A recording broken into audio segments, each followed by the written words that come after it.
hacer esta clase un poquito rápido, 1 hora. La siguiente hora sería tu examen teórico como este vamos explicando, ¿no? Mentira, chicos.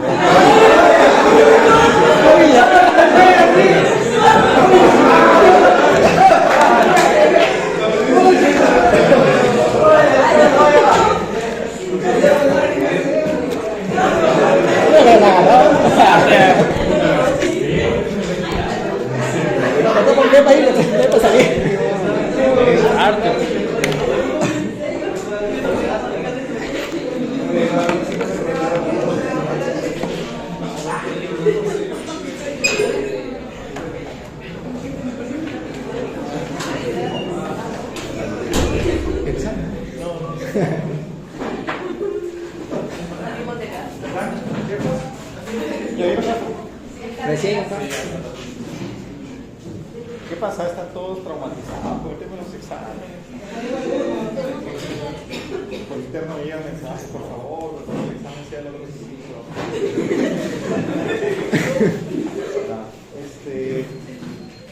Estaba pensando, Jefferson, el chico del día lunes a esta hora. ¿Sí? Sería a partir de Claro, eso es horario, ¿no? Ya es horario, así que no hay problema. Más bien, lo que sí, la clase la propondríamos de la próxima semana. Estar para el martes o para el miércoles. Un repasito, Sí, ¿verdad?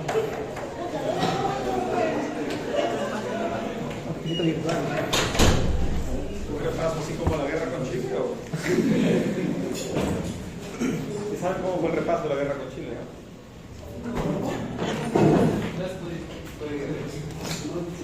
Dicen los historiadores y tal, que en la guerra con Chile fue tanta la deslealtad que ya muertos o agonizantes los peruanos en el campo de batalla, los chilenos pasaron rematando a todos con tiros en la cabeza, que le ponen el repaso. Así no va a matar. Esa era la broma. Así no va a matar. En fin, entonces quedamos así. Para que tengamos una semana del examen teórico. Los 4 temas, hasta lo que hemos hecho la semana pasada.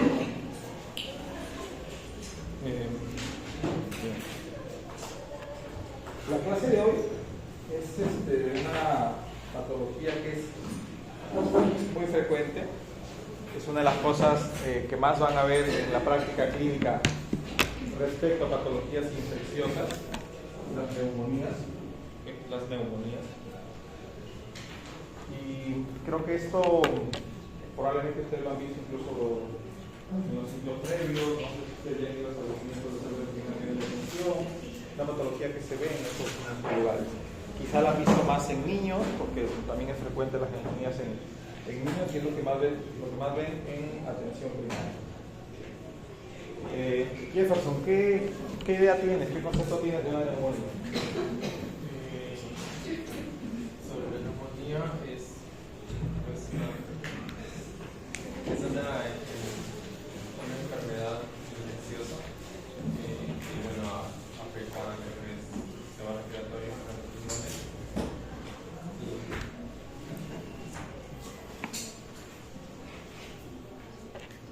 Es una infección del parénquima pulmonar. Inflaman los alveolos. Es una causa infecciosa. ¿Cómo se imaginan o qué idea tienen, más que imaginar qué idea tienen de un paciente con una neumonía? Con tos. Paciente con tos, ¿qué más? Fiebre. Fiebre, que es un síntoma cardinal en las infecciones. ¿Qué más? Crépitos. Como síntomas, primero, tos, fiebre, puede haber expectoración, ¿cierto? La expectoración lo más probable es que sea mucopurulenta. Puede haber dolor torácico. El dolor torácico se produce cuando la neumonía contacta con la pleura. Y en el examen físico, también va a referir disnea, si es que la neumonía es extensa o si abarca 2 o más lóbulos o si tiene alguna complicación adicional. Y en el examen físico, cuando evalúa a un paciente con neumonía, siempre hacemos mucho hincapié en la auscultación ¿Cuál es el ruido característico de las neumonías? Crepitantes, ¿cierto? ¿Crepitantes secos, tipo velcro? No. Crepitantes húmedos, ¿verdad? Crepitantes húmedos. Muy bien. Muy bien, perfecto. ¿Y por qué se puede producir una neumonía? Por infección de Etiologías. ¿Las más frecuentes? bacterias. Infecciosas y otras más. ¿Y entre las infecciosas? Bacteriana. Bacterianas. ¿Y entre las bacterias? Estocolmo neumonía. ¿Qué agente es el más frecuente? Estocolmo neumonía. ¿O neumococo? ¿Es lo mismo? Ah, sí, ¿no? Eso es lo mismo. Tal vez cierto. Lo mismo. En un ciclo anterior, cuando enseñabas alguna discusión en el aula, los que hacían neumococo querían machacar a los que hacían estreptococo neumonía y tal. Es lo mismo, ¿verdad? Muy bien. Vamos a pedir que pongamos esta carátula. Inflamación del parénquima pulmonar debido a un agente pues, infeccioso, físico o químico. La vez pasada hablábamos de las, comentábamos sobre las neumonías, ¿no? De repente por inhalación, de fármacos tóxicos, químicos, puede inflamar también el parénquima pulmonar. Y no es una causa infecciosa. ¿Okay? Y miren esta radiografía de tórax, ¿en dónde me dirían ustedes que está la neumonía? O derecho, ¿cierto? ¿Arriba o abajo? ¿Quién me describe esa imagen? Consideración superior. Procura medio. En radiografía Radiopaco. de tórax, Radiopaco. una radioopacidad, ¿cierto? Una radioopacidad en el hemitórax derecho que ocupa 2/3 inferiores del hemitórax derecho, ¿cierto?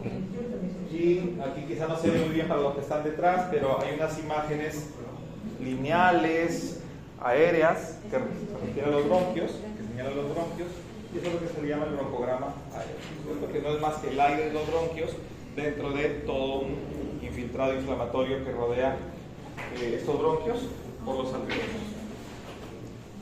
La neumonía la podemos clasificar de distintas formas si queremos, por los gérmenes que afectan, por la causa en general, por si es complicada o no complicada, etcétera, etcétera. Pero lo que más usamos en la práctica es clasificarla por el lugar donde se adquiere la neumonía. El lugar me refiero al ambiente, el medio en el que estás. Neumonías adquiridas en la comunidad son las neumonías que puede coger cualquier persona en su casa, en la calle, en el mercado, fuera de un establecimiento de salud o residencia. Y la neumonía intrahospitalaria es aquella que ocurre en un establecimiento de salud, en un paciente que está ingresado en un establecimiento de salud. Hay otro término también que habla de la neumonía nosoucial, por si acaso, se refiere a la neumonía que se puede dar en personas que viven en residencias o en asilos. ¿Ya? ¿Por qué? Porque ahí muchas veces tienen un personal de salud, tienen médico, tienen enfermera, y también manejan tratamientos antibióticos de sus pacientes, de sus internos, por decirlo, residentes, asilados. ¿Ya? Tener en cuenta eso. Ahora, una neumonía intrahospitalaria es aquella que se adquiere en un hospital, no precisamente que la diagnosticas en un hospital. ¿Cuál sería la diferencia? Un ejemplo, ¿alguien?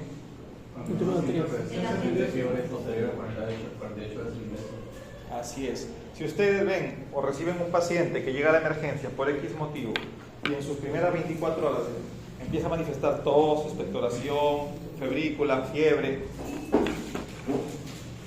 al día siguiente más fiebre, más tos, más expectoración, y hacen una radiografía de tórax y ven que tiene un infiltrado alveolar con broncograma aéreo,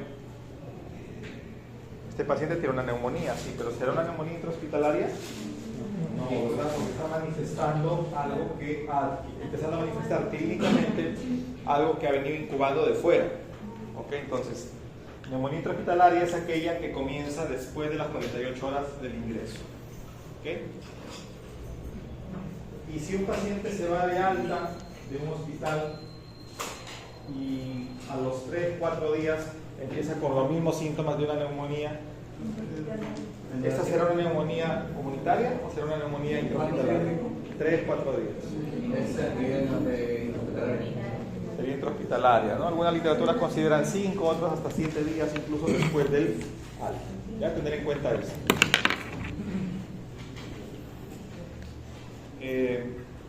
No sé si lo comenté acá en clase o en la práctica, de una paciente que fue a una clínica por una emergencia de una clínica por síntomas de infección respiratoria, las ocultan crepitantes, le dijeron que tienes una neumonía, se quedó 24 horas en emergencia, antibióticos, le dieron de alta con más antibióticos, a la semana regresa con la misma clínica de infección respiratoria y le cambiaron el diagnóstico y le dijeron que tenía una neumonía intrahospitalaria porque estuvo 24 horas en emergencia. ¿Será correcto eso? No, la clínica nunca mejoró, la misma clínica, los síntomas nunca mejoraron. Fueron los mismos síntomas del episodio que había adquirido fuera de la emergencia de esa clínica, ¿no? Bien. Y dentro de la neumonía intrahospitalaria también está la neumonía asociada a ventilador mecánico, que es aquella que ocurre a partir de 48 horas después de que un paciente ha sido sometido a intubación orotraqueal y ventilación, más o menos ventilación mecánica, ¿ya? La neumonía adquiere en la comunidad, lo que hemos dicho, ¿ya? Se adquiere en la comunidad. Algunos datos sobre factores de riesgo y algunos datos epidemiológicos. Es más frecuente en varones, o más expuestos, en edades extremas de la vida, niños, ancianos. En las épocas de clima frío, el frío extremo sobre todo, debilita el sistema inmune y eso hace que el paciente esté más, estén más predispuestos, ¿no? Es la causa más frecuente de hospitalizaciones por infección. ¿Okay? La causa más frecuente de hospitalizaciones por infección. Y hay que tener en cuenta que el 10% de los pacientes que se hospitalizan por neumonía probablemente requiera un ingreso en UCI. Y así como es la causa más frecuente de hospitalización por infección, es la causa más frecuente de muerte por infección. La mortalidad, miren cómo cambia dentro del hospital según el área en la que están. La mortalidad aumenta. Pero no vayan a razonar esto como diciendo, oye, no, mejor no ingreso porque si ingreso de repente tengo un 14% de mortalidad. Mejor me quedo en mi casa para tener solo 5% de mortalidad. No. Y si me hospitalizo, no paso a UCI porque ahí tengo más mortalidad. Tampoco es así. Esto se refiere a que según la gravedad que tienes, te manejas ambulatoriamente o te manejas hospitalizado, o si es muy grave te manejas en UCI. Pero ya esa condición te predispone a un mayor riesgo de mortalidad. ¿Okay? En UCI, sobre todo por la gravedad en sí y también por el riesgo de infecciones intrahospitalarias, infecciones asociadas al ventilador mecánico. Factores de riesgo que predisponen a adquirir neumonías. ¿Ya? Que predisponen a adquirir neumonías. Fumadores, cambios bruscos de temperatura, temperaturas extremas, sobre todo en los fríos, contacto habitual con menores de 15 años. ¿Y esto? ¿Quién encuentra sentido?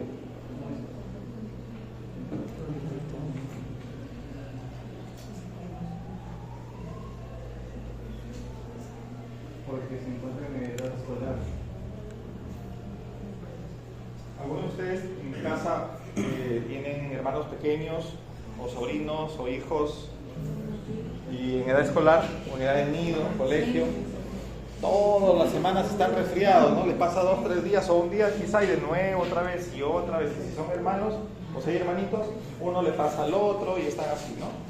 Y eso infecta también o contagia a los adultos.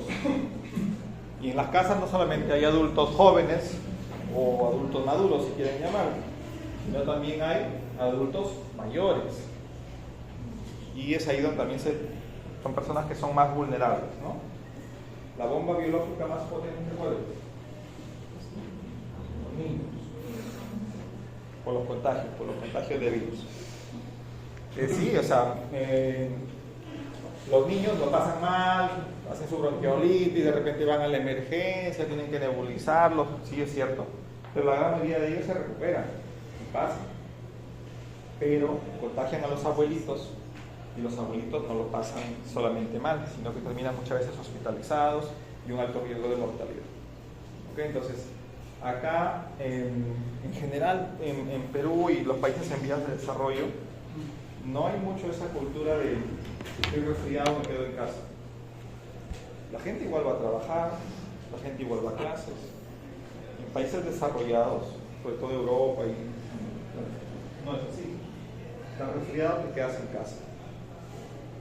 Si por el tema del trabajo puedes trabajar desde casa, pues perfecto. Y si no, estás de descanso. Y no solo en el sistema público, sino también en los sistemas privados. En las empresas privadas, quiero decir, en las instituciones privadas.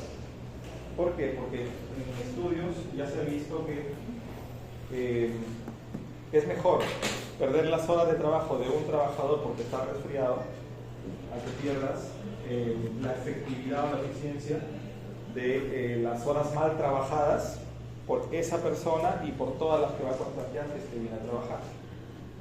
Entonces, costo-beneficio es mejor que se quede en su casa. ¿Okay? Como los niños funciona un poco igual. El niño resfriado no va a la guardería, no va al nido, no va al colegio. Se queda en casa. Y el padre tiene la licencia, tiene el permiso para cuidar al hijo en casa. Pero es otro mundo. Acá todavía no estamos así. Entonces ya saben, los niños tienen una alta tasa de contagio de infecciones respiratorias, sobre todo virales. Estado civil. Ahí te dicen, me voy a casar para no tener neumonía. Soltero, viudo, divorciado. Comentábamos esto en la práctica, es sobre todo por el hecho de vivir solo. Entonces, a uno le ha pasado que tiene que tomar un tratamiento y hay alguien que te lo recuerda en casa. Toma tu pastilla, ya tomaste la pastilla, ya tomaste, ¿cierto?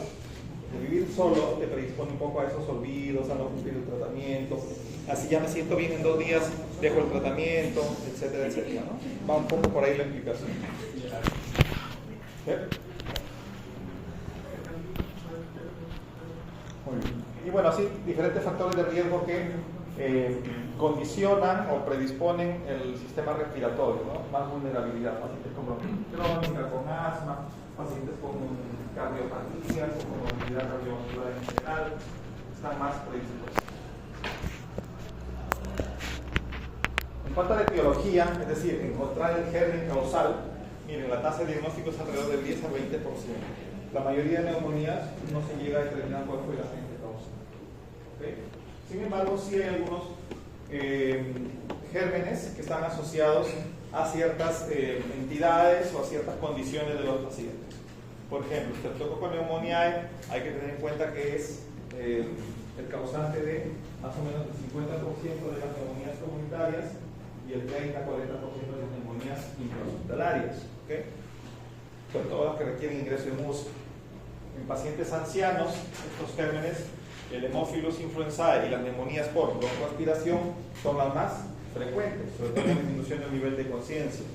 Y en los pacientes con EPOC, Haemophilus influenzae, Moraxella catarrhalis y Streptococcus pneumoniae son también los más frecuentes. ¿Ya?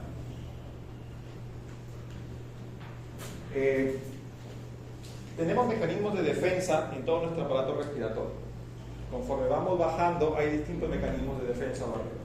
En las vías superiores tenemos los pelos de la nariz, los cornetes, los cilios, el moco y la inmunoglobulina A, que está presente en las mucosas. Todo esto favorece a la inmunidad o protección para que no ingresen gérmenes. Y es aquí donde quedan atrapados los gérmenes que tienen un mayor peso, como de más de 10 microgramos. ¿Okay? Los más pequeñitos van a pasar más abajo, a las vías conductoras, que son tráqueas y bronquios. Y aquí son detenidos los que tienen 2 a 10 microgramos. Aquí que tenemos la tos, ¿cierto? Van ingresando gérmenes, tosemos. Van ingresando gérmenes, tosemos. Esos gérmenes son de mediano tamaño, por decirlo así, han pasado la vía aérea superior, llegan acá y los expulsamos. Si logran pasar la glotis, epiglotis y no hay tos, o sea, no se elimina con la tos, es el moco quien se encarga nuevamente de arrastrarlos hacia arriba, ¿ya? Y la inmunoglobulina que está siempre en las mucosas. Y ya en las vías aéreas inferiores, miren quiénes suelen pasar. Los virus, ¿cierto? Los virus. Entonces, generalmente bacterias son los que más eliminamos de la vía alta. Los virus llegan hasta las vías inferiores, llegan incluso directo hasta los alveolos. Y también Mycobacterium tuberculosis. ¿Ya? Mycobacterium tuberculosis. En cuanto a la patogenia de la neumonía, ya hemos hablado que hay mecanismos de defensa en toda la vía aérea.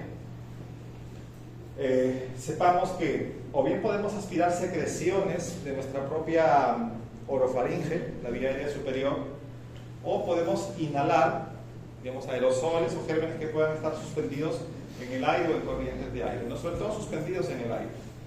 Esto llega a la vía aérea inferior después de haber sorteado todas las barreras que hemos mencionado en la diapositiva anterior y, bueno, pasan todo eso y llegan al árbol traqueobronquial, que es relativamente estéril, ya dijimos que no es estéril completamente, o llegan directamente abajo hasta los alveolos, ¿no? Según el tamaño de los gérmenes.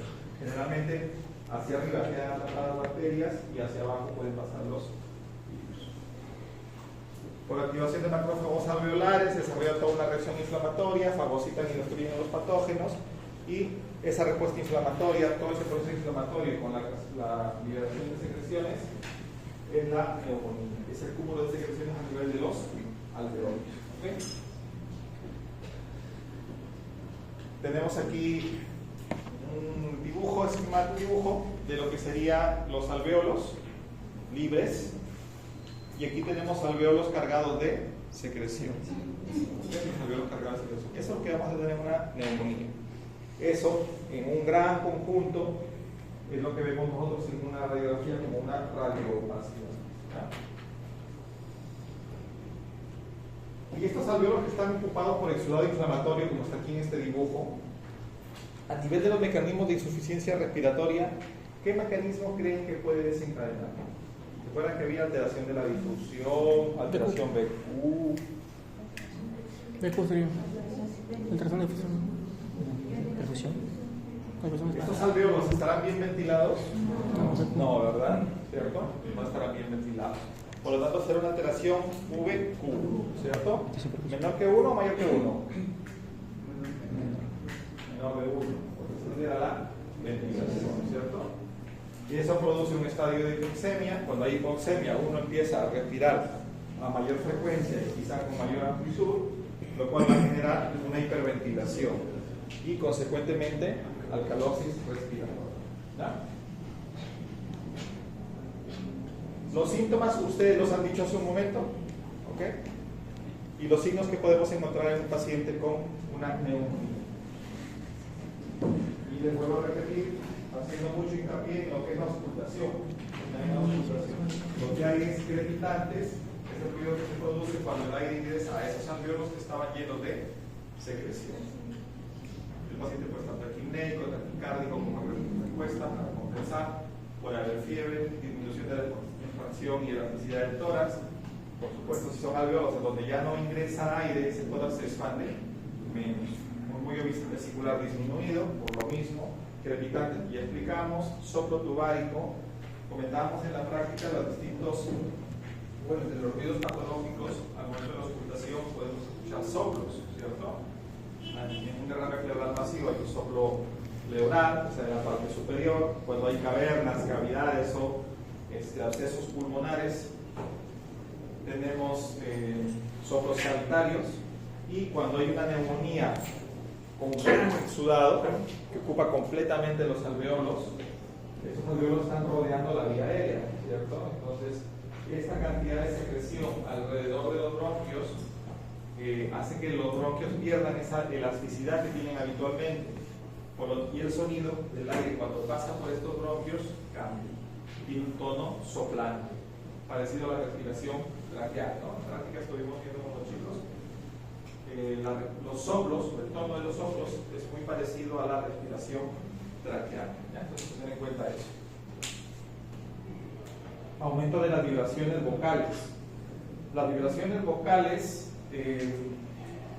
se transmiten bien a través del parénquima pulmonar. ¿Okay? Es el aire quien las trae, sí es cierto, pero es el parénquima pulmonar quien las termina conduciendo y hace que las percibamos. Entonces aquí tenemos un parénquima pulmonar, sí. ¿Está consolidado? Sí. Por lo tanto puede haber aumento de las vibraciones vocales. Hay disminución en el derrame pleural cuando está lejos del parénquima, ¿cierto? Por el líquido, o en el neumotórax, que también está lejos del parénquima por el aire. Y matidez, ¿cierto? ¿Por qué? Porque estos alveolos no tienen, digamos, aire para darnos una sonoridad al momento de percutir, y lo que tenemos es matidez. Es importante que comprendan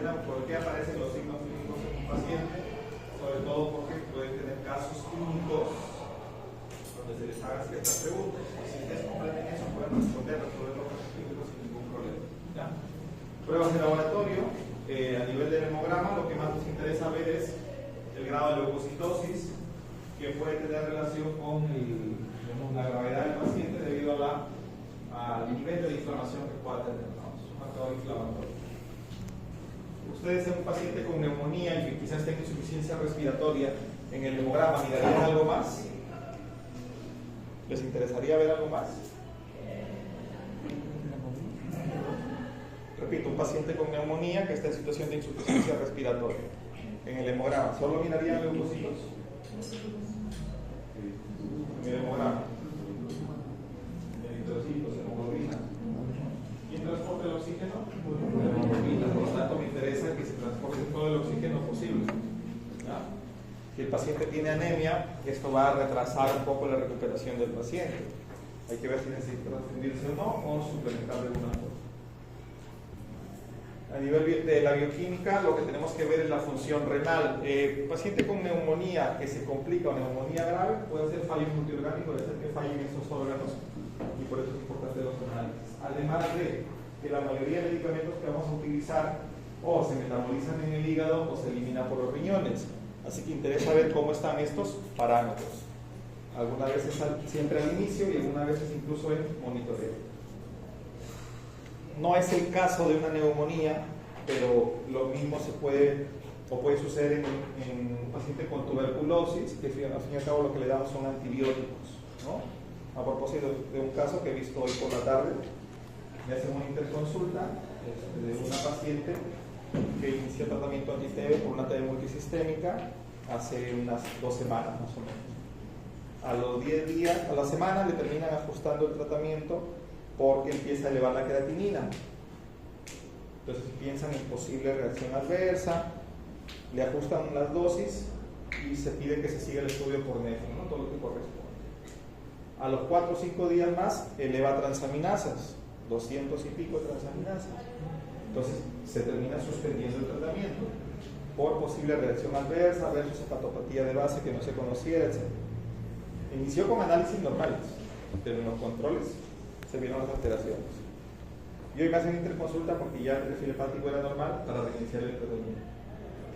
Entonces, revisó el caso, esa creatinina nunca mejoró, sigue en 1.6 de lo que era 1 cuando ingresó el paciente, y subió durante el tratamiento, antes no. Tiene una ecografía que habla de signos de nefropatía crónica. Entonces yo le digo al colega, ¿y qué te dijo el nefrólogo? ¿O viste si realmente solo es una injuria renal o es un paciente ya con una nefropatía establecida? Eso me interesa a mí para poder darte las dosis adecuadas. Mi colega lo que hizo días antes de hacer un ajuste fue a la espera de que ustedes confirmen los estudios y volver a reanudar al paciente. ¿Por qué? Dice, no, pero come ¿cómo lo dejaron? No, porque si el paciente tiene un problema renal establecido y calcula su depuración, su tratamiento es con algunos medicamentos interdiarios. Okay. ¿Por qué? Porque acumula el medicamento en sangre, no lo depura correctamente. Pero si el paciente no tiene realmente esa situación, yo le estoy dando menos dosis de lo que le corresponde, ¿cierto? Porque va a depurar con normalidad. Ok. Y el tema del hígado tiene una ecografía que habla de signos de hepatopatía crónica difusa, pues compatible con esteatosis hepática grado 1. Okay. Sí, estetosis hepática, pero ten en cuenta que la estetosis hepática es un inicio de una de las causas de cirrosis, ¿cierto? Se sabe. Entonces yo, ¿cómo sé si este paciente lo que tiene es una hepatopatía y por eso se alteró con los medicamentos? ¿O son en sí los medicamentos los que le están produciendo una afectación del perfil hepático? Nada más. Me interesa que el gastroenterólogo defina qué es lo que tiene el paciente y que nos dé las sugerencias. Porque dice el doctor, pero entonces, si le colocan menos dosis, no, porque lo estaría infratratando. A mí me interesa saber si tiene una cirrosis. Ok. Y si así fuese una cirrosis leve, child A. Si es child A, yo no le puedo colocar pilacinamida. Tengo que quitarle ese medicamento y ver si lo reemplazo por otro. Para definir el tratamiento me interesa mucho eso. Entonces entendí, mi respuesta ha sido que lo vea, que complete todo el estudio de gasto, que lo vea, complete el movimiento, depuración, si quieren nefrología, bueno, que me llamen con todo eso para poder definir el esquema de tratamiento que va a recibir el paciente. Si no, estaría probablemente o dañándole más estos órganos y se puede morir, o infratratando a la paciente con dosis no suficiente. En TB los cuadros son más lentos. En una neumonía, esto en días o en horas tienes que tomar la decisión, ¿ya? Y los gases arteriales, sobre todo si el paciente tiene una saturación baja, para confirmar si tiene insuficiencia respiratoria hipoxémica y sobre todo para ver si tiene o no hipercapnia, ¿ya? La radiografía de tórax, lo que tengo que buscar es el infiltrado. ¿Qué tipo de infiltrado es? Infiltrado alveolar con broncograma aéreo. Infiltrado alveolar con broncograma aéreo. Y si lo defino con términos radiológicos, es una radioopacidad, ¿cierto? Una radioopacidad. La radiografía que dice acá es obligatorio. Es obligatorio. Me ayuda a determinar dónde está exactamente localizada la neumonía. Doctor, pero está aquí, está en la parte media, sí, pero ¿es solo un lóbulo o son dos lóbulos? Complicaciones, puede que tenga un derrame pleural asociado. ¿Hay que estudiarlo o no hay que estudiarlo según el volumen?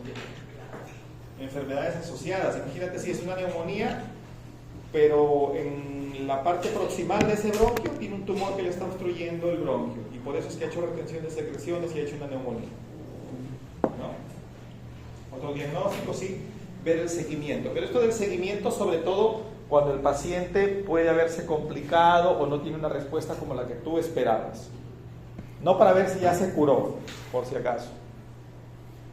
¿Ya? ¿Por qué? Porque el paciente puede estar clínicamente ya curado de la neumonía, pero de su radiografía todavía no desaparece.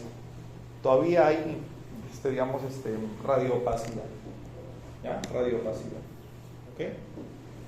En la práctica también, no sé si fue este grupo, o alguien de este grupo estaba, el sábado reevalué una pacientita, la tía de un exalumno como ustedes, ahora colega, me llamó, me dice, doctor, nuestro tía se ha accidentado hace un par de semanas, estaba en una clínica por un tema de un TEC leve, al final no pasó a mayores, pero le hemos visto mal y le hemos llevado controles, al final ha pasado por gasto, ha pasado por no sé qué, y por ahí ha terminado haciéndole una radiografía de tórax, y ese es el informe.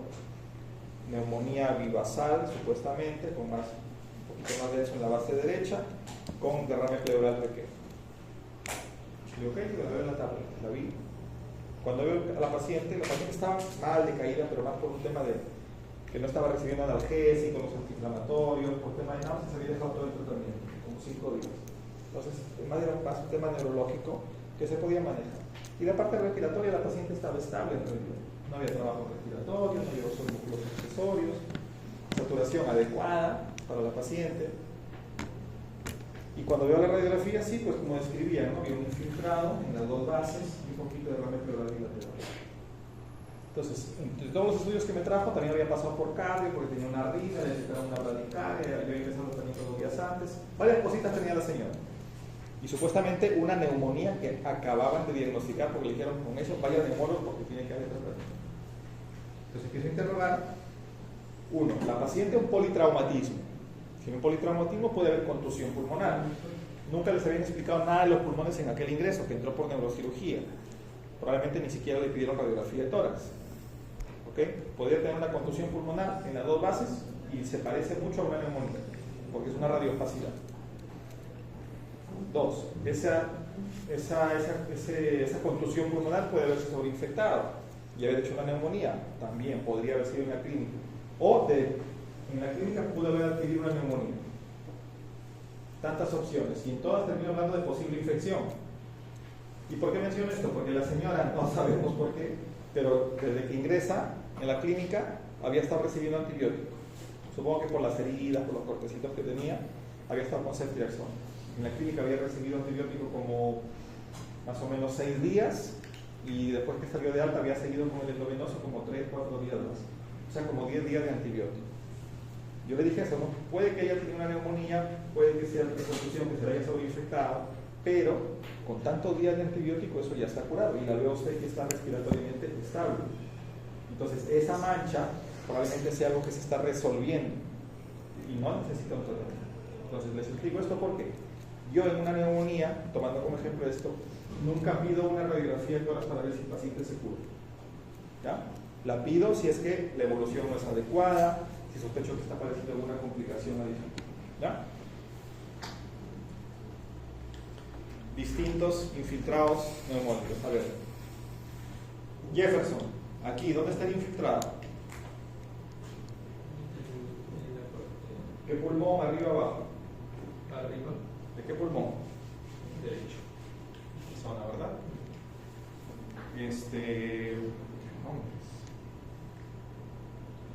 Carmen, en esta radiografía de tórax, ¿dónde está el infiltrado? ¿Dónde? Ah, por irte a decir lóbulos, puedes meter la pata. Lóbulo inferior derecho, dice. ¿Quién está de acuerdo? Levante la mano, ¿quién está de acuerdo? Levante la mano, ¿quién no está de acuerdo? ¿Quién no está de acuerdo? La base del posterior. ¿Quién tiene otra respuesta? Tú que tampoco estás de acuerdo. Vamos, estás en la lista. Si una radiografía, yo lo que diría aquí, y Karen, a propósito de lo que has dicho, sería una radiopacidad basal derecha, en la base derecha. Pero no sé si está en el lóbulo inferior o en el lóbulo medio. Yo sí sé. Yo sí sé. O sea, pero de forma práctica, de forma inicial, ustedes que están aprendiendo, ahí todavía no podrían saber quizá en qué lóbulo está. Por la anatomía, a mí hay un dato que me dice que esa está en el lóbulo medio. Acá hay una línea muy marcada. Sí. Una línea horizontal muy marcada. La cisura. La cisura. Y está de la cisura para abajo.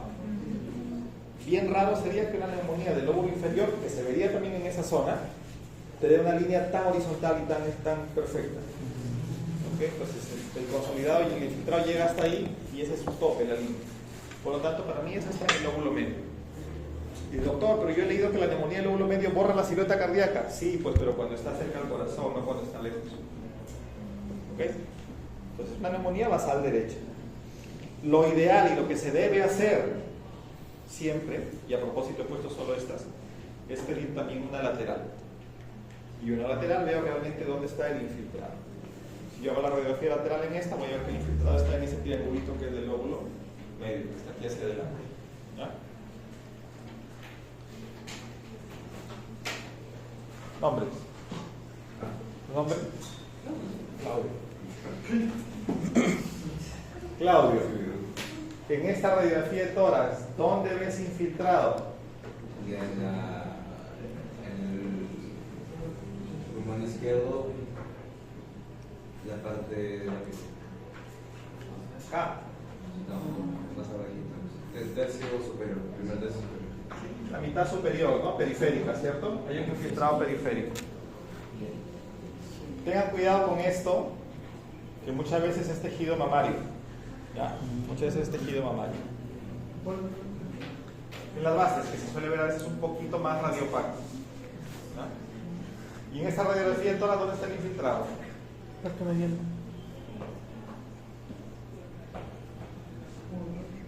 Izquierdo, medio inferior.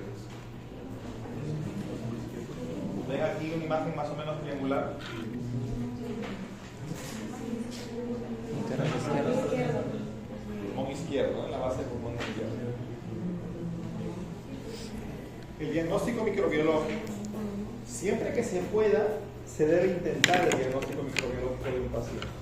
Porque te sirve, uno, para confirmar lo que estás haciendo y dos, sobre todo, para hacer antibiogramas. Hay mucha resistencia a antibióticos, sobre todo ahora que todo el mundo va a la farmacia y, bueno, no ahora, toda la vida, va a la farmacia y que te inyectan una dosis de antibiótico, más tu corticoide, y alguna cosa más, pues te sientes mejor, ¿no? Y esa dosis de antibiótico que quizá no necesitabas va generando resistencia antimicrobiana, ¿no? De tu flora habitual. Pues siempre que se pueda en un paciente que ustedes reciban en la emergencia, tomar muestras. Cultivo de secreción respiratoria, si hay un derrame pleural, cultivar el líquido pleural, y si el paciente está febril, aprovechar y hacer hemocultivos. ¿Okay? Los hemocultivos se toman cuando el paciente tiene fiebre. Sobre todo en los casos de neumonías graves, si el paciente tiene fiebre con sacudidas, tiritonas o escalofríos, que es lo que indica que está siendo bacteriemia, y en los pacientes inmunodeprimidos y con enfermedades crónicas. ¿Ya? Cuando hay derrame pleural, si bien es cierto que siempre pedimos cultivo, aquí en Perú, ya hablé la vez pasada, que siempre que hay un derrame pleural hay que pensar en tuberculosis. ¿Ya? Tuberculosis. ¿Okay? Y hacer un descarte siempre de tuberculosis. Y bueno, en cuanto al esputo, ya saben, una muestra, un esputo de buena calidad es aquel que tiene pocas células epiteliales y más leucocitos. ¿Ya? Menos de 10 células epiteliales y más de 25 leucocitos por gramo. Hay un dato acá importante a tener en cuenta, es que cuando uno hace estudio microbiológico de secreción respiratoria, puede que me crezca un neumococo, me dice cultivo positivo para el Streptococcus pneumoniae, cultivo positivo para el Haemophilus influenzae, o cultivo positivo para Moraxella catarrhalis. En estos casos el diagnóstico es de presunción, porque las técnicas bacterianas que se hacen es, digamos, es como que cuál de las bacterias termina predominando sobre las otras. Pero puede ser que algunas de esas técnicas hayan fallado. ¿Okay? Siempre hay un margen de error. En cambio, cuando hablamos de Legionella o de Mycobacterium tuberculosis, el diagnóstico se considera un diagnóstico mucho más seguro.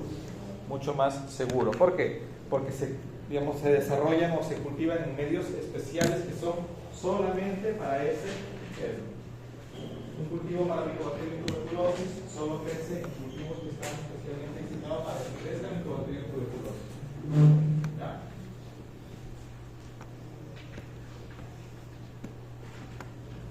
Y en algunos casos tenemos que hacer broncoscopía, ¿no? Cuando se hace broncoscopía para estudio microbiológico, en estas indicaciones sobre todo, la técnica que más utilizamos es el lavado broncoalveolar, que ya dije la vez pasada. Avanzamos con el broncoscopio en el lóbulo segmento donde está el infiltrado, llegamos ahí, nos enclavamos en el bronquio, inyectamos, instilamos suero a través del broncoscopio, se remueven las secreciones y eso lo aspiramos en un frasquito y eso se manda a analizar. Eso es un lavado broncoalveolar. Y cuando está disponible los cepillos, hacemos también un cepillado. Es un cepillo con unas cerditas que tiene su capuchón y está cubierto, y ingresa como una sonda a través del endoscopio, del broncoscopio, sale por la punta igual cubierto y se libera el cepillito en la parte distal y cepillamos la mucosa de la zona donde estaba la infección. Es un cepillar en realidad suave, son unas cerdas suaves y algo milímetro. Se cepilla y se vuelve a cubrir y se retira, y eso se corta la punta y se envía a cultivar, ¿no? Tiene mucho mayor rendimiento el cepillado, sino que no siempre está disponible. En cambio, el lavado broncoalveolar lo hacemos con el modelo fisiológico. ¿No? Antigenuria son unas pruebas, unos exámenes que se hacen en orina para buscar la presencia de moléculas de antígenos que corresponden a Streptococcus pneumoniae y o a Legionella. Eso de que hasta tantos días después significa que yo tengo una neumonía, y si por un estudio epidemiológico me pueden tomar la muestra de orina para buscar antígeno de neumococo hasta un mes después. En los casos de Legionella, hasta 2 meses después.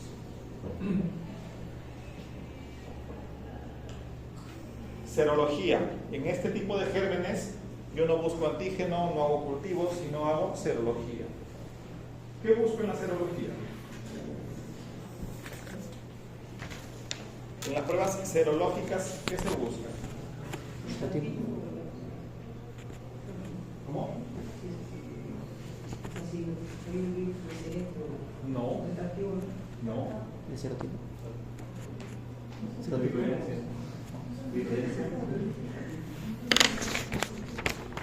Lo que yo busco es anticuerpos, ¿verdad? Anticuerpos específicos. En la serología yo busco anticuerpos contra micoplasmas. Si los tengo es porque estoy infectado. Eso no se da por situaciones crónicas, ¿verdad? En la serología yo busco anticuerpos contra estos gérmenes vivos.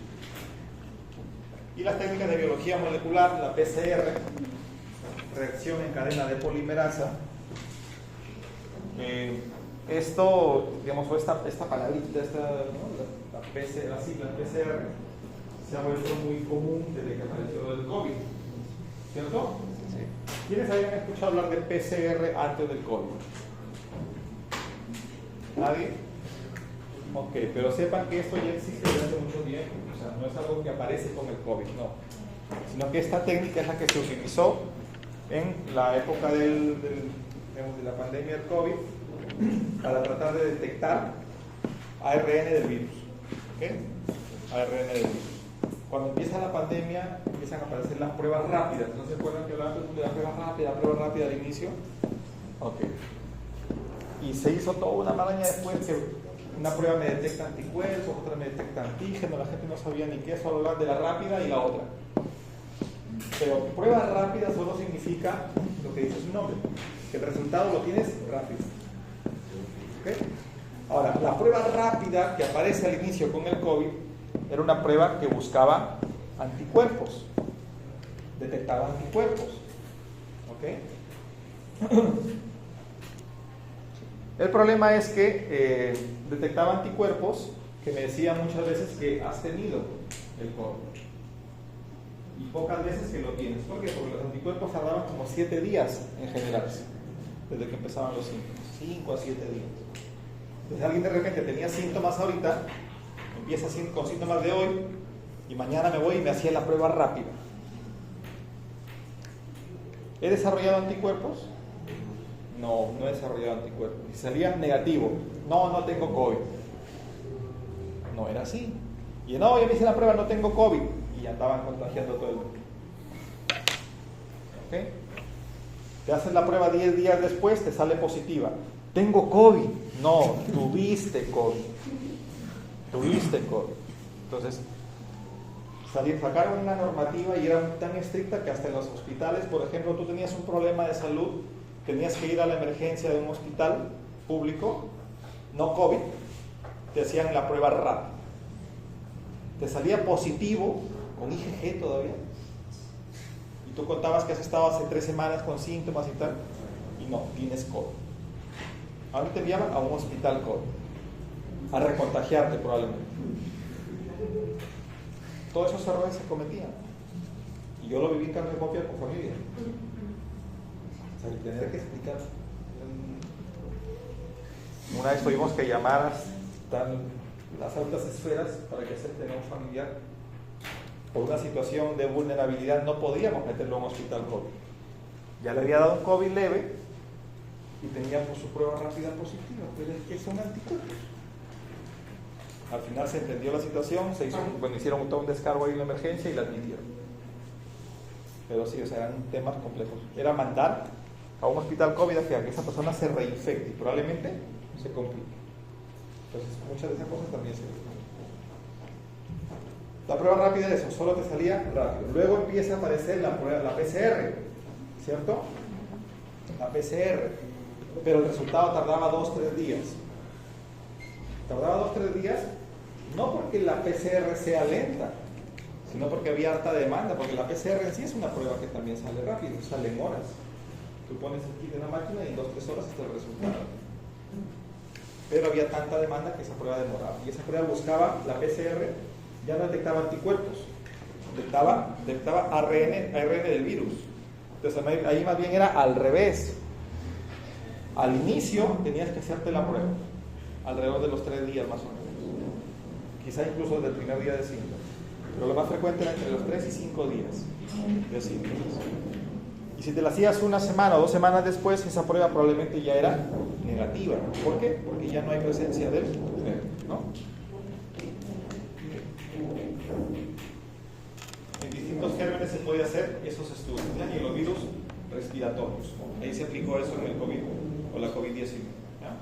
Lo hacemos también en tuberculosis, no solo en las neumonías. Algunos patógenos que pueden ser los más frecuentes causales según las condiciones del paciente. ¿Ya? En los pacientes alcohólicos, gente que tiene quizá algunos hábitos o exposición a factores de riesgo, consumo de droga, diferentes cosas, todo aquello que te lleve a no tener un nivel de conciencia muy bueno y no tener un reflejo de la deglución tan adecuado, te predispone sobre todo a gérmenes anaerobios. ¿Ya? Ten en cuenta eso, anaerobios. ¿Qué más destacar de aquí? También la mala higiene dental. La mala higiene dental, ya lo van a ver en algún momento cuando se hablen de abscesos pulmonares. La mala higiene dental, así como el alcoholismo, se predispone a broncoaspiraciones, microaspiraciones. ¿Ah? Tuve un casito de un chico hace tiempo, ya un joven, estudiante de medicina, estaba creo que en tercer ciclo o algo así, que ingresa por un absceso pulmonar, 2 abscesos pulmonares pequeños. El chico, hasta antes de eso, o sea, paciente sano, normal y todo lo demás. Y bueno, sí tenía sus abscesos pulmonares, 2 abscesos pequeños, se descartó tuberculosis y otras causas más, y empieza el tratamiento. Buscando posibles causas, lo que el chico tenía era un diente cariado. Probablemente esta fue la causa, probablemente. Quién sabe si de repente podía mal higiene dental, estos gérmenes algún día se broncoaspiró en la noche, durmiendo, roncó por ahí algo y se microaspiró. Y esa aspiración hizo que esos gérmenes anaerobios desarrollaran un absceso pulmonar. Legionela neumófila, valga la redundancia, en epidemias por legionela. Legionela es un germen que le gusta habitar los sistemas de aire acondicionado, los sistemas de calefacción. Entonces, se suele dar en epidemias que curiosamente se dan en lugares donde se comparte el sistema de aire acondicionado. Quizá acá no lo entendemos muy bien, porque el aire acondicionado tú ves que es un aparatito y una maquinita que está ahí en tu sala o en tu oficina y tal, ¿no? Pero en otros países los sistemas de aire acondicionado van por todo un edificio. Es un sistema de aire acondicionado y calefacción que es para todo el edificio. ¿Ok? En los buses, en los aviones, en los barcos. Pero hablando de barcos me refiero a los cruceros. Entonces, si usted se pone en Google epidemias por legionela, le van a salir brotes que se han dado en algún hotel. Y son los turistas los que empiezan a hacer la neumonía por legionela. O en algunos cruceros también. ¿Okay? Entonces, es como se da con mayor frecuencia. Y cuando hay un caso de legionela, o sea, es alerta epidemiológica, porque tienen que estar atentos a toda neumonía que llegue, ver si tiene criterio de legionela o no y tratar de hacer el estudio. ¿Ya?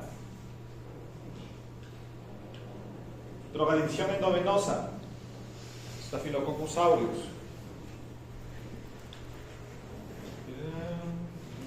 Tuberculosis en personas también con factores de riesgo, adicción a drogas e infección por VIH.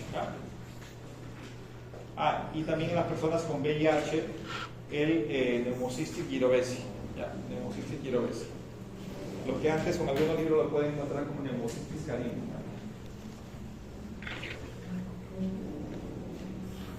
Algunos otros gérmenes que van a afectar con mayor frecuencia según las condiciones que se puedan dar de exposición. Por ejemplo, exposición a aves, la Chlamydophila psittaci, que produce la citacosis.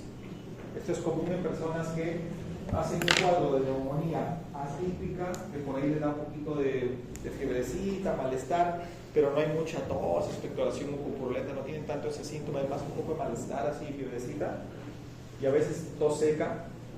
Cuando le hace su radiografía de tórax tiene sus infiltrados, más intersticiales que alveolares llenos de secreción. Y tiene factor de riesgo de criar aves en casa. ¿Ya? Un caso tuvimos en el hospital, no lo vi directamente yo, sino que llega a mí por una interconsulta. Era un paciente que tenía así un cuadro de fiebre, malestar, tos seca, que había empezado a desaturar, pero no tenía así la típica expectoración mucopurulenta. Radiografía toda con unos infiltrados a nivel pulmonar, neumonía atípica. Y en el interrogatorio resulta que su hermana estaba hospitalizada en el Almanzón, también por una neumonía. Y su mamá, la mamá de ellos, o sea, vivían todos en la misma casa, la mamá de ellos había fallecido por neumonía 2 semanas antes. Y no es por hacer drama, pero como 4 semanas antes se habían muerto los periquitos de la casa. Probablemente era una citacosis, ¿no? No teníamos las pruebas para hacer los estudios en ese tiempo, pero se pensó, o sea, tenía todo el contexto epidemiológico de una citacosis. En cuanto al tratamiento, ya van a ver que hay unas escalas, que es algo importante en neumonía. Hay unas escalas que van a, digamos, determinar o recomendar dónde es que tengo que manejar a este paciente. Ambulatorio, hospitalizado, o incluso si requiere un ingreso en UCI, ¿ya? Y eso es lo que yo tengo que definir bien cuando veo a un paciente con neumonía. Ver si tiene factores de riesgo para neumonía grave, por ejemplo, si son cuántos lóbulos afecta, si desaturan, si tiene un derrame pleural asociado, si tiene una comorbilidad de base, una inmunodepresión, etc. Y ver el pronóstico también con otras escalas. Y esto que lo he puesto aquí en rojo, creo que es el mensaje, o uno de los mensajes principales que hay que tener en esta clase. Entre la primera diapositiva decía, solamente el 10 a 20% de casos se encuentra de etiología. Y también les he dicho, siempre que se pueda, tomar una muestra para estudio microbiológico para tratar de encontrar el agente causal, porque te va a ayudar a reevaluar a tu paciente. Sí, es cierto. Pero nunca vayan a pensar que, ok, llega un paciente con neumonía, tengo que ver qué antibiótico le voy a dar para el germen que tenga, le hago cultivo y cuando salga el cultivo le doy tratamiento. Si lo piensan de esa forma, un cultivo bacteriano, ¿en cuántos días sale el resultado? Un promedio de 3 días, ¿no? 2 a 3 días. Entonces, si ustedes esperan a tener el cultivo para poder dar un tratamiento antibiótico, tendrán cultivo pero no tendrán pacientes, ¿no? Así es. La mortalidad aumenta mucho. ¿Y qué es lo que disminuye la mortalidad de una neumonía respecto al tratamiento? El tratamiento empírico, ¿ya? Por eso hablamos, por eso que hay diapositivas que parecen un listado de cosas, pero esas cositas en la práctica poco a poco te van orientando. Ese POC, ha estado hospitalizado, vive en una residencia, es alcohólico. Según esas características, yo pienso que gérmenes más o menos son los que debo cubrir. Es alcohólico, no le voy a dar al paciente su amoxicilina, no le voy a dar acitromicina. Tengo que darle un antibiótico que me cubra anaerobios, porque hay riesgo de broncoaspiración. Un paciente con boca séptica, así le llamamos comúnmente al paciente que tiene muchas caries, gingivitis, abscesos dentarios, etcétera, etcétera. Porque todos esos gérmenes, no crean que siempre los está expectorando, también los está por ratos tragando, pero algunas veces se microaspirará. Y si ese paciente me está llegando por una neumonía, tengo que cubrir anaerobios. Si no cubro anaerobios, me hará una mejoría transitoria de 1 o 2 días, después se me complica, se descompensa, y cuando le hago su placa de control, porque la placa de control la hacemos cuando el paciente no va bien, tiene un tremendo hueco en el pulmón, una necrosis. ¿Ok?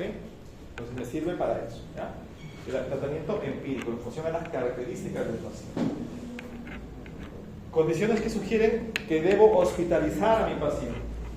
Las ven ahí, son de mucho sentido común, ¿verdad?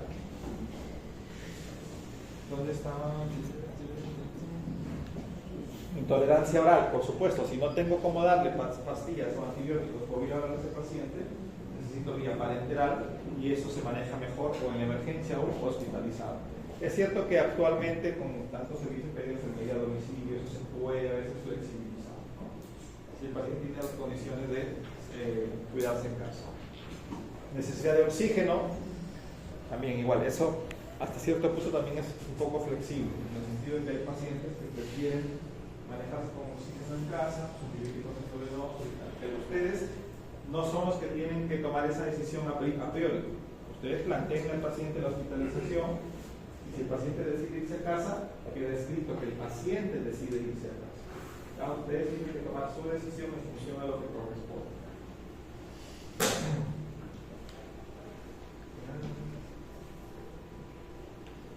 Criterio de ingreso en UCI. Un paciente que ya ha decidido que tiene que hospitalizarse, por lo que hemos visto antes, si cumple algún criterio mayor o 2 criterios menores o alguno de estos 2, tendría que ingresar en UCI. Si cumple esos criterios, un interno, por ejemplo, cuando esté en su internado, sugieren, doctor, este paciente está chocado, una neumonía y está con shock séptico. Pasa con que esté en shock séptico y te consulta a UCI. paciente tiene que ingresar en UCI. Que haya cama o no ya es otra cosa, pero tiene criterios de él y tiene que quedar escrito en historia clínica. ¿Ya? Si hace hipotensión, si la PAFI comienza a disminuir. ¿Y saben qué es la PAFI? ¿Qué es? ¿Cómo?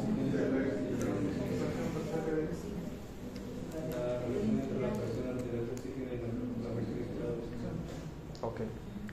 ¿Qué es peor, tener una PAFI alta o una PAFI baja? ¿Por qué? ¿Quién me lo explica? ¿Quién lo razona? ¿Cuánto es el punto crítico en una PAFI? ¿O a partir de qué punto se considera como 300 o 200? 300 es lo más usado. ¿Por qué?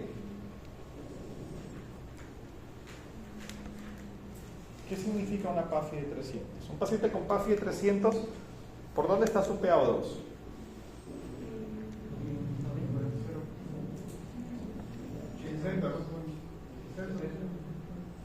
PaO2 de 60, ¿qué significa? Insuficiencia respiratoria. En una FiO2 de 0,21, su PAFI va a estar alrededor de 300. Por eso que a partir de ahí es que empieza digamos, el riesgo de complicación del paciente, porque ya está en insuficiencia respiratoria. Factores de riesgo para neumonía grave, lo que estábamos comentando, a nivel de laboratorio, si el paciente está en insuficiencia respiratoria, si está en hipercapnia, si está con fallo hepático, si los leucocitos, ¿se acuerdan que les dije? Me interesa ver el nivel de leucocitosis que tiene el paciente, porque una cosa es que tenga 15.000 leucos y otra cosa es que tenga 30.000 leucos. Ahí me dice que hay un gran proceso inflamatorio, probablemente una neumonía muy extensa, ¿no? La frecuencia respiratoria alta, porque ese paciente hace frecuencia respiratoria va a claudicar, los músculos se van a debilitar, los músculos respiratorios se va a cansar, se va a fatigar y probablemente en algún momento haga una parada respiratoria. O sea, es un paciente que potencialmente necesita una evaluación por UCI probablemente, ¿ya? Y estar atento. Comorbilidades, EPOC. Ya van viendo que EPOC está por todo lado. Es un paciente muy particular para las neumonías. Y a nivel de características del propio paciente, la edad y que no tenga un hogar donde recibir el tratamiento, ¿no? Eso te hace pensar que pueda complicarse. Escalas pronósticas, según las características del paciente. En el momento que le diagnostico la neumonía, yo puedo ver si el paciente tiene bajo o alto riesgo de mortalidad. La PSI es la escala más completa. Evalúa todos estos parámetros de la propia constitución del paciente, comorbilidades del paciente, datos del examen físico y datos de exámenes auxiliares. Cada dato tiene una puntuación, igual, siempre es peor en varones, la mujer ya tiene 10 puntitos menos, pero se deja. Y la suma del puntaje que yo tenga, lo evalúo acá, lo clasifico, y según eso tengo el riesgo de mortalidad.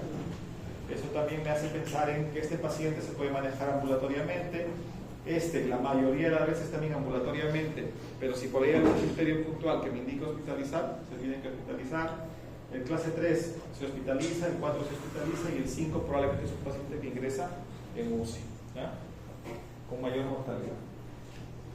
Otra escala pronóstica, un poco menos utilizada, es la CURV 65. La PSI es la más completa, ¿ya? Veo cómo está el estado mental, la lucidez, veo los niveles de urea, la frecuencia respiratoria, presión arterial y la edad. Sumo puntaje, cada uno es un punto, ¿no? Y según eso, según los puntos que tenga, me da el riesgo de mortalidad, ¿no? Y el tratamiento empírico, lo que decíamos, ¿no? ¿Qué antibiótico debo elegir según las características que tenga el paciente?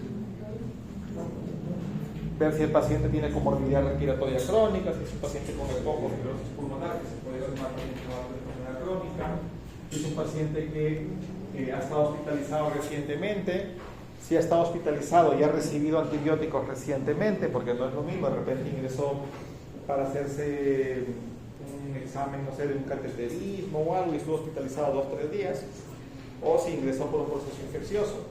Si ya ha recibido antibiótico, el contexto es distinto. ¿ya? Tengo que usar más opciones de antibióticos. Si hay sospecha de aspiración, clindamicina o un amoxiclavulánico, no amoxicilina solo, sino ácido clavulánico, ¿ya? Que me cubre también anaerobios. Y esto en el paciente ambulatorio. Y si ha estado hospitalizado con antibiótico o hospitalizado sin antibiótico, recién. ¿Ya? ¿Qué otras características? El paciente que ingresa en UCI, ojo, neumonía adquirida en la comunidad y el paciente ingresa en UCI. ¿Hay riesgo de pseudomonas? ¿No hay riesgo de pseudomonas? ¿Está infectado ya por pseudomonas o no? Y si es que está infectado por pseudomonas y tiene alergia a beta-lactámicos. Según eso, las opciones de antibióticos que tengo a elegir. Esto de forma general, de forma empírica, no significa que yo inicio eso y con eso cierro, no. Estos pacientes casi siempre ya tienen resultados microbiológicos. Pacientes que ingresan están cultivando por todo lado. Entonces, yo a los 2-3 días reevalúo el caso. Y finalmente yo termino definiendo el antibiótico según el antibiograma del paciente. ¿Ya?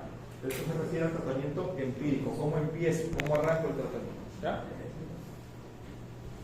En caso de neumonía por legionela, podemos utilizar acitromicina o fluorquinolonas. Acitromicina y quinolonas son antibióticos que se usan mucho cuando hay neumonías atípicas. Legionela es uno de estos casos. ¿Ya? Neumonías por influenza. Hay artículos que hablan a favor, otros en contra del uso de los antivirales en neumonías. Antes se usaba mucho los entavir, pero ya desde hace unos años había un estudio de que en realidad no tenía impacto, no había cambio en la sobrevida al usar o no usar oseltamivir. Por eso lo pongo ahí con interrogante. ¿Ah? Y en el caso de varicela zoster, lo que se recomienda es el uso de aciclovir, en algunos casos la aciclovir, pero siempre por vía parenteral. La neumonía intrahospitalaria. ¿Hay alguna pregunta? Bien, la neumonía intrahospitalaria, si bien es cierto que hay alguna diferencia en cuanto a algunos agentes causales que son propios del hospital o propios de las unidades de pacientes clínicos, la mayoría de las veces los agentes causales son los mismos, los que tienen un perfil de resistencia antibiótica distinto. ¿Ah?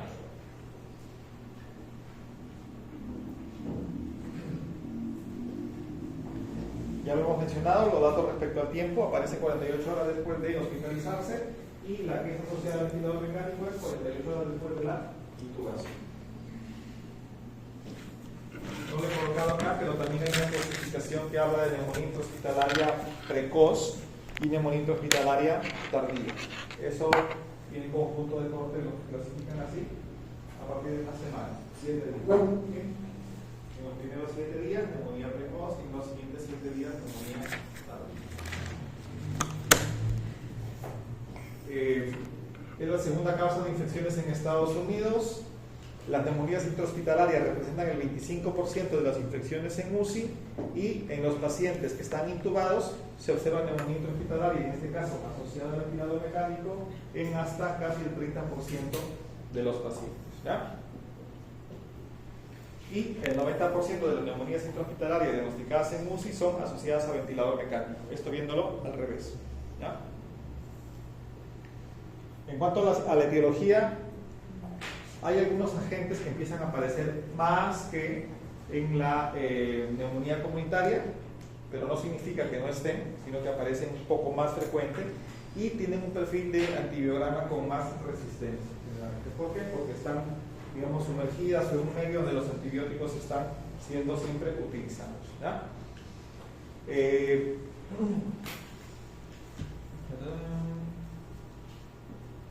Por ejemplo, bacilos gram negativos anaerobios. Uno de los más frecuentes a nivel hospitalario es Pseudomonas aeruginosa. ¿Verdad? ¿Quién ha escuchado hablar de nivel hospitalario? Pseudomonas aeruginosa. Es de los más frecuentes. Ahora, esto va a variar mucho, digamos, respecto a las localidades o respecto a los hospitales. Tener en cuenta también. Es como que cada hospital en una misma ciudad puede tener sus pequeñas diferencias. Y si comparo los hospitales de una ciudad, de un país X, con los de otro país, va a notarse más diferencias, ¿no?, respecto a la frecuencia de los agentes causales. Eso es más o menos lo mismo, pero unos predominan en otros. Aquí, por ejemplo, en el hospital regional hay mucha Klebsiella pneumoniae y mucho Acinetobacter. Ahora, incluso hay una cepa de Acinetobacter que le llaman Acinetobacter regionalis. ¿Por qué? Porque este Acinetobacter es resistente a todos los antibióticos, menos a colistina. Entonces, cuando detectan un caso de esos, cuando se aísla, pero si encuentran 2 o 3 casos del mismo Acinetobacter, paran, bloquean esa UCI y hacen desinfección. Porque ya saben que ese Acinetobacter habita ahí. Entonces, esa desinfección para, digamos, bajar la tasa, la carga y el resto del riesgo de que eso se siga contagiando. Entonces, se sabe que cada cierto tiempo vuelve a aparecer. ¿Okay? Así como pongo esto de ejemplo, cada hospital tiene su propia tasa de qué germen son los que más frecuentemente afectan. ¿Ya? Esto es algo general. ¿Okay? Esto es algo general. Factores de riesgo para infección por organismos multiresistentes. Si un paciente se va o digamos queda hospitalizado, ¿hay riesgo de que haga una infección? Sí. Y las más frecuentes, hemos dicho, son las neumonías. Y tenemos que ver quiénes tienen riesgo de infectarse. Bueno, si ingresa un paciente con una neumonía, comparando aquel que no ha recibido antibióticos en el último año, por decir, y aquel que ha recibido algún antibiótico en los últimos 90 días, en los últimos 3 meses, tendrá mayor riesgo de infectarse por algún germen resistente, algún germen hospitalario. ¿Ya? Si ha estado hospitalizado 5 días o más, si hay una alta frecuencia de resistencia a antibióticos en la comunidad o en la unidad hospitalaria, claro, o sea, lo que les acabo de decir, ¿no? Un paciente que ingresa a la UCI del regional, sabemos que tiene riesgo de que se puede infectar por un Acinetobacter, porque ahí hay muchos Acinetobacter. ¿Okay? Entonces son riesgos que tú sabes que si el paciente ingresa, existe esa posibilidad. Y tienes que estar preparado haciendo los cultivos, porque en cuanto detectes eso, tienes que ir con el antibiótico inmediatamente. ¿Ya? O incluso si el paciente ya te hace clínica de infección respiratoria, como una neumonía, tú tienes que dar antibióticos que intenten cubrir Acinetobacter. Y si finalmente te sale que es resistente, bueno, buscar la colistina que esté disponible para poder tratarlo. ¿Ya? Y así los demás factores de riesgo. La patogenia es algo parecido a lo que vimos antes, sin embargo, la diferencia es que aquí el paciente está tan inmunodeprimido que no tiene tanta reacción inflamatoria, digamos, su sistema inmune no tiene mucha capacidad de defenderse. Por lo tanto, los macrófagos también están con menos capacidad. Y la barrera, esa barrera de protección de la que hablábamos al inicio, de la vía aérea superior, la tráquea, los bronquios, toda esta barrera está prácticamente anulada. ¿Ya? Más aún en los pacientes que tienen neumonía asociada a ventilador mecánico. ¿Por qué? Porque en ellos, sobre todo, tenemos un tubo que va directamente hacia la vía aérea inferior, ¿ya? Prácticamente directo hasta los bronquios y de ahí a los alveolos. El diagnóstico, ya lo dijimos, neumonía que aparece 48 horas después de aparición. Perdón. Neumonía en la que los síntomas aparecen 48 horas después y que asocia, a hablar de neumonía, tengo que ver infiltrados en la radiografía de tórax. Infiltrados que sean nuevos, por supuesto, y que sean o persistentes o progresivos. ¿Por qué? Yo puedo tener un paciente que al tercer día le hago una radiografía de tórax y tiene infiltrados bivasales o idiobasales. Y no precisamente eso es una neumonía. Podría ser eso un fallo cardíaco, por ejemplo. Un casito que vi hoy en la tarde, una paciente posoperada, su 5º día posoperatorio, me hacen consulta porque tiene infiltrados bivasales y también pinzamiento de senos costofrénicos. Entonces, la intención de la interconsulta, aunque no lo dice, es descartar una neumonía hospitalaria. Voy a la paciente, los materiales de reviso y tenía radiografías del momento del ingreso y veo que ya tenía esos infiltrados ileobasales, no tenía el pensamiento escenocostofrénico, y me indica de derrame pleural leve, pero los infiltrados sí habían disminuido. Entonces ya desde ahí se quedó un poco tranquilo. Leucocitosis no tenía, y explicación para ese derrame pleural bilateral. ¿Posoperatorio puede ser? Sí, se dan cuenta que un posoperatorio de cirugía abdominal, la señora le había hecho una UIPRO, una cirugía bien compleja. El posoperatorio de cirugía abdominal puede aparecer derrame pleural, generalmente bilateral. Ok, una causa. Y otra, pongo a mirar los análisis y tenía una albúmina de 1.5, bajísima, o sea, hipoalbuminemia, hipoproteinemia, disminución de la presión oncótica, pierde, se libera líquido hacia el espacio pleural que tiene presión negativa. Entonces, y no tenía fiebre, no tenía leucocitosis, no tenía tos con expectoración mucopurulenta, y la paciente saturaba 94-95%. Una paciente que estaba en cama sin moverse, esperable que sature el 94-95%.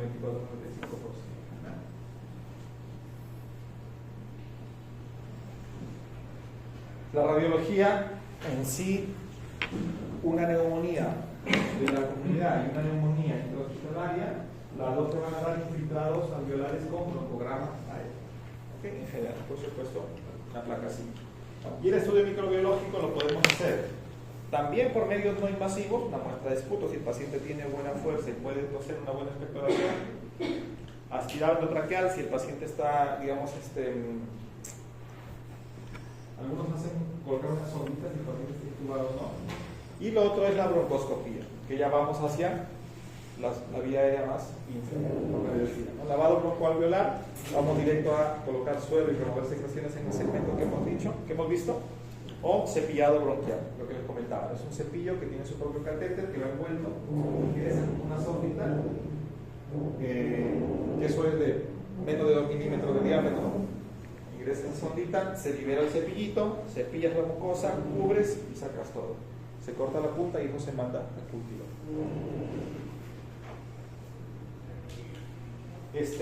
Hay un score en el paciente que ingresa a la UCI, se aplica este score porque este paciente potencialmente va a ser intubado. La gran mayoría de las veces ingresa directamente para ser intubado o ya intubado. Algunas otras veces se mantiene conducta expectante y puede que sí o sí termine también intubado. Si termina intubado, riesgo de desarrollar neumonía o no. Se aplica este score. ¿Ya? También suma de puntajes. Esto nosotros no lo podemos manejar. Este que está aquí, nosotros no lo podemos manejar porque nosotros no vemos pacientes en uso como neumólogo. Pero la información está allí. Ya ténganlo en cuenta. Esto no va a ser preguntado para ustedes, pero tengan en cuenta que también hay scores que me predisponen o que me predicen, el riesgo de neumonía asociada al ventilador mecánico. E igual, el tratamiento es empírico. El tratamiento es empírico. En función a las características del paciente, yo pienso en cuáles son los gérmenes más frecuentes, los gérmenes con mayor frecuencia en los pacientes, y en función a eso elijo el tratamiento antibiótico. ¿Ya? Por ejemplo, un paciente que ingresa al hospital que no tiene factores de riesgo para gérmenes multiresistentes, que ya lo vimos hace rato en una diapositiva, y que se da en los primeros 7 días, estos pueden ser los gérmenes que con mayor frecuencia me dan ese tipo de neumonía, y yo puedo tratarlo con una ceftriaxona. Aquí el ejemplo de la paciente que hablaba del politraumatismo, que era tía de un colega exalumno. La paciente había recibido 10 días de ceftriaxona en la clínica. No queda claro por qué le dieron el antibiótico, no tenía una radiografía torácica en la clínica, y yo lo que veo es que probablemente puede haber hecho una neumonía, pueden haber sido contusiones que se han sobreinfectado y eso termina siendo una neumonía en una paciente que no tenía hasta el momento al menos conocido comorbilidades. Después se la viene encontrando durante la hospitalización, pero al inicio y quedó bien cubierta. No había recibido antibióticos previamente, la paciente que estaba de paseo, nada más. Y por el contrario, pacientes con factores de riesgo y que la neumonía aparece más de una semana después de estar hospitalizado, ya cambia un poco el espectro de posibles gérmenes causales y el tratamiento antibiótico ya muchas veces es un tratamiento clínico complejo, ¿no? De amplio espectro, donde utilizan 2 o 3 antimicrobianos tratando de cubrir todos estos agentes, ¿ya?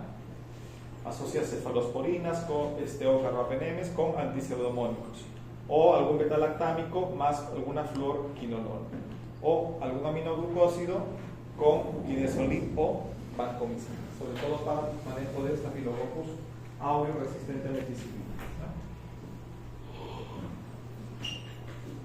¿Preguntas? Resumiendo, la neumonía, inflamación del parénquima pulmonar, la clínica es muy típica, la clínica de infección respiratoria. En el examen físico destacar mucho los crepitantes,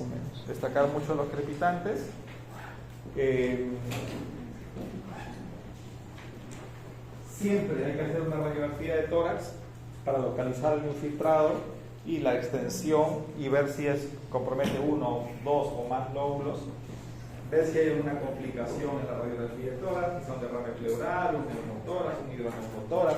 Quizá no solo es una neumonía, sino que es una neumonía necrotizante, que ya me cambia el panorama de gérmenes, ahí pensaría pues en anaerobios, etc. Ver si esa neumonía tiene además alguna tumoración o algo adicional. ¿Ok? Entonces siempre radiografía de tórax. ¿Bien? He de pedir parámetros analíticos que me ayuden a ver cómo está la reacción inflamatoria del paciente, que me ayuden a ver que los órganos vitales, en este caso por el metabolismo de medicamentos, estén bien, riñón, hígado, sobre todo. Ver si esa neumonía me condiciona insuficiencia respiratoria o no. Si es así, no hemos hablado del tema, pero ya se vio en la primera clase. Si así fuera, oxígeno, ¿cierto? ¿El oxígeno me va a curar la neumonía? No, solo me va a sostener al paciente mientras yo veo el tratamiento antibiótico, ¿cierto? Y siempre que se pueda hacer estudio microbiológico, ¿verdad? Y cuando el paciente viene a la emergencia con una neumonía, yo me espero los 3 días a tener el cultivo para poder darle antibiótico, ¿cierto? No, ¿verdad? No. Tengo que dar tratamiento antibiótico empírico, ¿sí? Según las características del paciente, según los factores de riesgo, veo qué antibióticos pueden ser los que más, digamos, se acercan a cubrir los gérmenes que con mayor frecuencia van a afectar a ese tipo de pacientes. ¿Ya?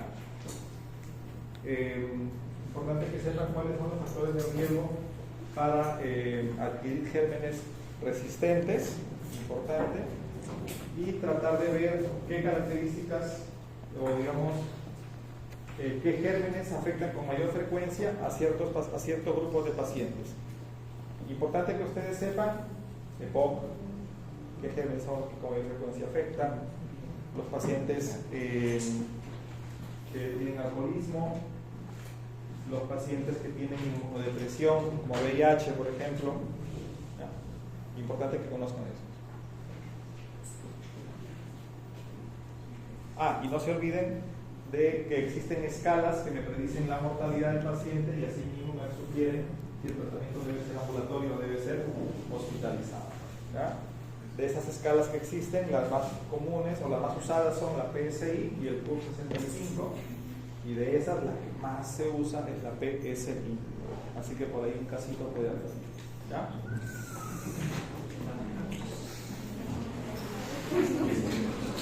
Vayan, disfruten la noche. Para que con gusto.